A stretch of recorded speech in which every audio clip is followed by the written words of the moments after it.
Why are frontier AI models generating billions of dollars in unprecedented revenue, while actual on-the-ground enterprise adoption is sitting at basically zero?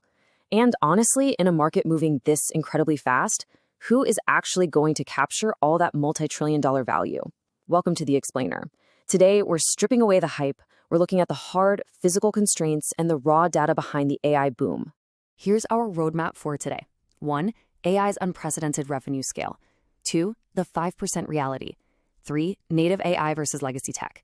4. Who captures AI's value? 5. Is this an AI bubble? And 6. Backing the next generation. Let's jump right in. All right, Section 1, revenue scale, unprecedented growth. Let's rewind just a bit to set the stage.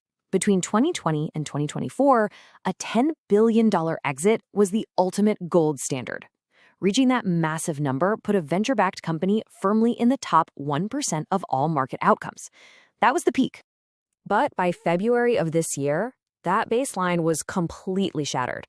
The new threshold for a top 1% exit, it doubled literally overnight to $20 billion. And it didn't stop there. Today, that top 1% threshold has rocketed to $32 billion. Think about that. In just 24 months, the definition of a peak outcome has essentially 10x'd. And analysts are projecting this could even hit a $100 billion threshold by the end of the year. It's just staggering scale. Which brings us to this quote. Anthropic and OpenAI are adding more revenue per month than Meta, Google, or Microsoft. This is absolutely crucial to understand. The combined revenue run rate of these top model companies is tracking toward $200 billion by year's end. They are moving at a velocity we've simply never seen before in tech. So that brings us to Section 2, the 5% reality, enterprise adoption. Here is the wild paradox. Despite those $200 billion run rates, what is the actual real-world utilization right now? It's less than 5%. Seriously. Outside of software coding, full utilization of AI in traditional enterprise functions, like, HR or supply chain management, is practically non-existent. It's a massive gap between the revenue and the reality. Moving on to Section 3, native versus legacy AI implementation. So why the gap? Well, right now, traditional enterprises are largely stuck in what's called the skeuomorphic phase of AI. Basically, skeuomorphic AI means you're taking this revolutionary, groundbreaking new technology and using it to do your exact same existing job, just slightly faster or cheaper. It doesn't fundamentally change the workflow at all. It's just a new tool for an old process. You've got these legacy companies acting as slow, reactive adopters, right? They're using AI for incremental efficiency gains, like summarizing markdown files. But in total contrast, you have native AI startups. They are proactive. They are hyper lean. Their founders aren't even typing on keyboards anymore. They are literally whispering instructions directly to swarms of autonomous agents. It's a completely different paradigm of working. Section 4. Capturing value. Who wins? If you want to know how volatile this space is, just look at the turnover. From last year to this year, 40% of the companies on the Forbes AI 50 list completely dropped off. 40%. The half-life of a top AI startup right now is incredibly, brutally short. The sands are constantly shifting.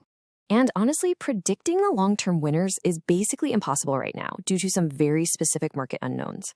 I mean, will we have 2 frontier models keeping token prices sky high, or will we get 5 of them driving prices down to 0? How is open source distillation going to shift the balance of power? And can local, smaller models achieve 80% of frontier capability at just 10% of the cost? These are the billion-dollar variables.